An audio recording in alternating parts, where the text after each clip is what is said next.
Navy में husband की शहादत के बाद ही मैं आई हूँ। एक मिशन था उनका सर्च एंड रेस्क्यू का, जिसमें एक एक्सीडेंट हुआ था जिसमें उनका हेलीकॉप्टर क्रैश कर गया था। Life is very very tough. अगर मैं बोलूँ कि मैं यहाँ बैठी हुई बहुत तसल्ली से बोल रही हूँ, बोलना बहुत आसान है, लेकिन जो फेस करता है उनको पता होता है कि क्या चीज़ है।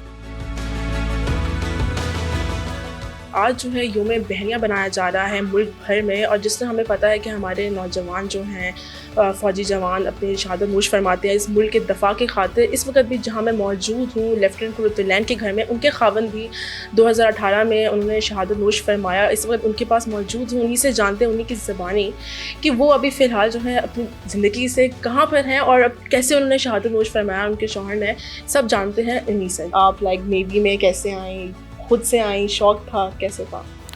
नेवी में हस्बैंड की शहादत के बाद ही मैं आई हूँ, और बस उनकी शहादत के बाद उनकी लेगेसी को कंटिन्यू करना एम था।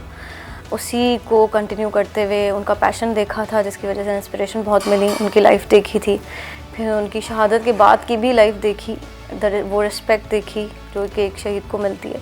तो बहुत सारी इंस्पिरेशन उनकी तरफ से मिली, जिसके बाद मैंने नेवी ज्वाइन करने का फ़ैसला किया था। मेरे husband lieutenant commander Zeeshan Amjad शहीद उनका नाम है। वो नेवल एविएशन से उनका ताल्लुक़ था, पायलट थे वो, और वो 111 स्क्वाड्रन सीकिंग हेलीकॉप्टर के पायलट थे।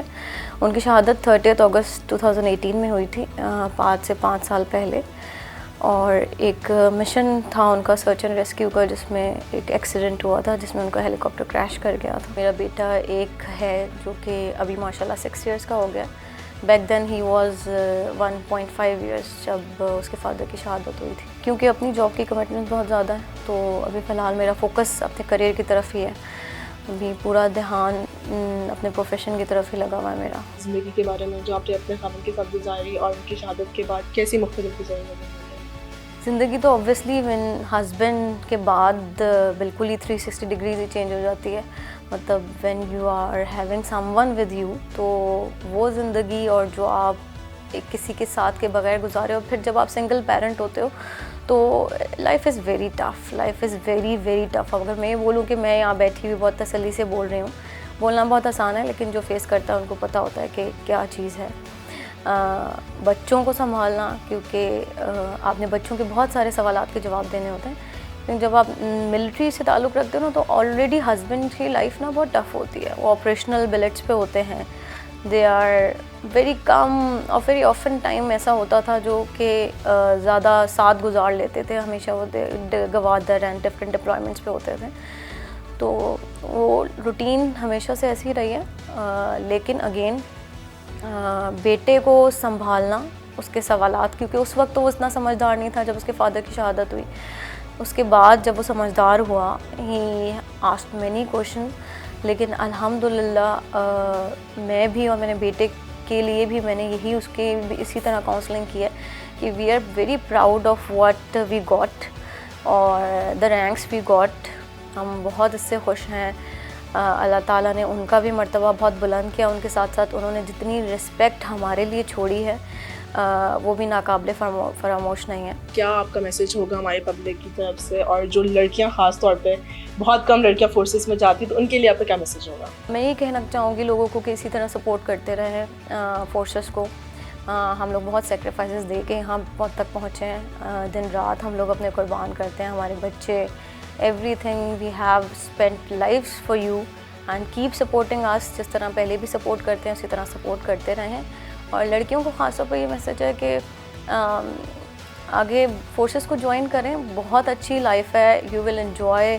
बहुत अच्छा एनवायरनमेंट है, बहुत पॉजिटिव एनवायरनमेंट है। लड़कियों के लिए बहुत अच्छी ग्रोथ है, बहुत अच्छी ग्रूमिंग है, बहुत अच्छे चांसेस हैं करियर प्रोग्रेशन के। लर्निंग बहुत अच्छी है, डिफरेंट फील्ड्स हैं नेवी की जिसमें वो ज्वाइन कर सकती हैं। आजकल तो बहुत ज़्यादा फील्ड्स बढ़ भी गई हैं, इवन इंजीनियर्स नेवी ने लेना स्टार्ट कर दिए हैं। फादर भी नेवी में रह चुके हैं, आपके हस्बैंड भी, और अब आप भी, तो क्या आपका इरादा है कि अपने बेटे को भी आप नेवी के अंदर ही भेजें? प्लान्स तो ऑब्वियसली यही होते हैं कि जो पायलट्स का यूनिफॉर्म उसके फादर ने छोड़ा है वो इंशाल्लाह वो पहने, लेकिन अगेन डिपेंड्स कि कहाँ उसका इंटरेस्ट डेवलप करता है। मेरी सच कोई ऐसी वो नहीं है, उसको लिमिट करने का बिल्कुल कोई इरादा नहीं है।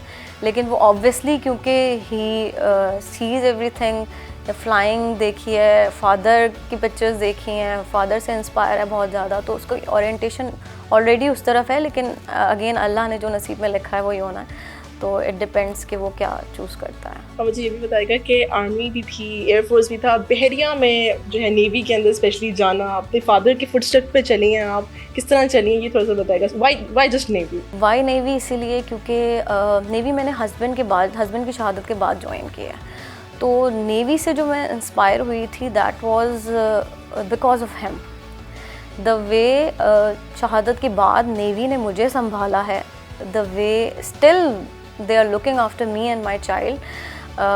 बाकी फोर्सेस में भी यही शोधा का मकाम है, लेकिन क्योंकि वो एक लाइफ नेवी की देखी हुई थी तो उसमें कोप अप करना मेरे लिए बहुत इजी था, बजाय इसके कि मैं किसी और को ज्वाइन करती। जी बिल्कुल, आपने जिसने सुना लेफ्टिनेंट कुर्तुलन हमारे साथ मौजूद थी। इनका यही कहना था कि योमे बहरिया के मौके पे ये अपने जो खावन की कुर्बानियों को रायगा हरगिज़ नहीं जाने देंगे, और किस तरह नेवी ने इनके और इनकी लाइफस्टाइल को तब्दील किया है। और इनका एंड में यही था, रिक्वेस्ट थी लोगों से जो देख रहे हैं इनको, कि वो हमने जो कुर्बानियाँ दी हैं, इन लोगों ने जो कुर्बानियाँ दी हैं मुल्क के खातिर, तो उसको हरगिज़ रायगा ना जाने दें और हमारे लिए हमेशा से दुआ गो रहें। जी।